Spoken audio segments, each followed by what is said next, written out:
projecte Life Clinomics és un projecte europeu d'adaptació al canvi climàtic que el que vol és promoure oportunitats i reptes per a l'economia i la societat local.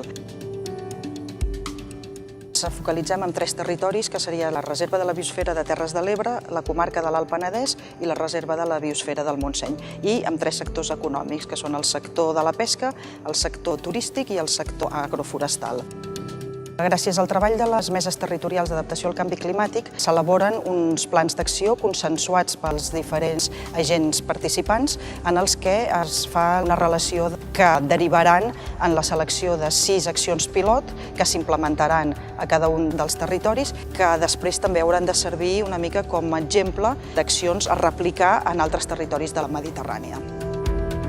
El que es genera també són unes línies de capacitació i de formació enfocades a donar coneixements als actors implicats a cada un dels territoris i a cada un dels sectors amb els que treballa el projecte.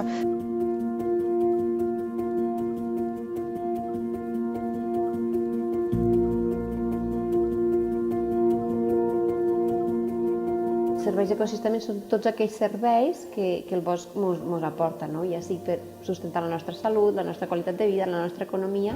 Llavors hem parlat de tots aquells serveis del bosc, els que són directament fusta, els que són productes no fusters. I hem fet un detall de tots aquests productes, la problemàtica que hi ha avui en dia, però que són al fi i al cap un recurs, un complement per l'economia rural. La regulació de bolets que vam implementar l'any 2012 al paratge natural de Poblet i teníem de donar alguna solució.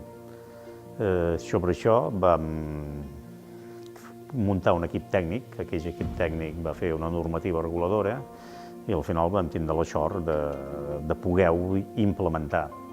I hem notat que per la població local tenia un incentiu molt gran perquè veien que els seus boscos, d'alguna manera, l'activitat es feia amb un manual de bones pràctiques i va tindre un èxit molt considerable. Nosaltres ens dediquem a recuperar castanyers de 700 anys i entrar-los en producció. I també, a més, oferim tots els elaborats de castanya, com la farina de castanya, cervesa de castanya, castanya torrada, i fem tot el reaprofitament de la fusta de castanyer. Fem bancs, taules, estructures, i nosaltres anem treballant per augmentar la producció, sempre en respecte al territori, ja que estem dintre d'un parc natural que és Reserva de la Biosfera, i estem treballant en aquest camí i això cada vegada ens està marcant que hem escollit el bon camí.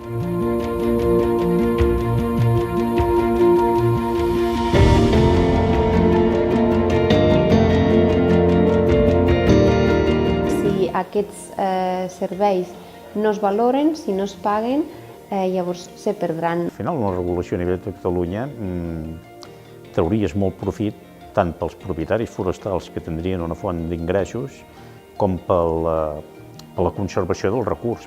I nosaltres creiem que som un agent molt important perquè està demostrat que una castanyeda, si està neta, si està gestionada, pot ser un talla de focs, pot ser una zona de control, i això hem de mirar que no passi.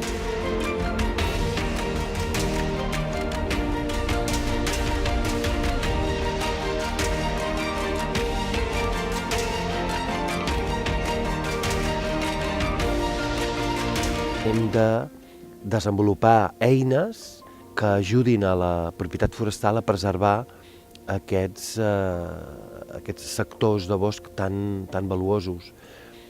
Disposem de diferents eines per propiciar-ho. Una d'elles és a través de la custòdia.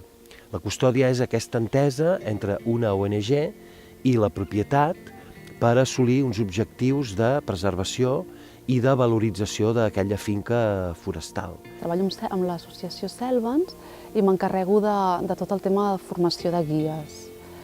És a dir, que les persones que volen ser guies els formem des de Selvens per tal que tinguin un coneixement profund del bosc, tinguin un coneixement de tots els temes relacionats amb els aspectes de salut que ens aporta el bosc, i després amb tècniques i eines per dur a terme els guiatges en grup, en els boscos madurs. Per altra banda, també m'encarrego de tot l'ús públic dels boscos, de la xarxa de boscos terapèutics de Selvens. Tenim 3 àrees d'actuació: cavalls, persones i natura.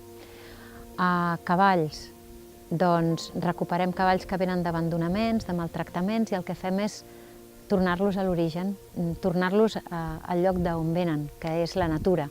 Reconnectem els cavalls amb el medi natural i el que fem és gestionar grans espais naturals, facilitar que aquests cavalls puguin viure en una llibertat tutelada en aquests espais i facilitar que les persones s'apropin a ells, en els seus espais, en el seu medi natural.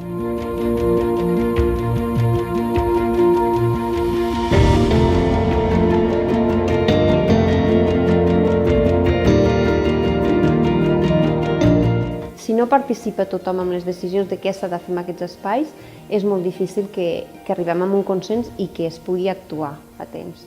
I el buscar sinergies entre diferents propietaris i la pròpia administració i empreses que treballen conjuntament amb l'administració és una sinergia positiva, i al final d'aquí sempre s'entrau en conclusions. Jo penso que un projecte com aquest és necessari, perquè és necessari que parlem, és necessari que ens comuniquem. Després és més necessari que fem.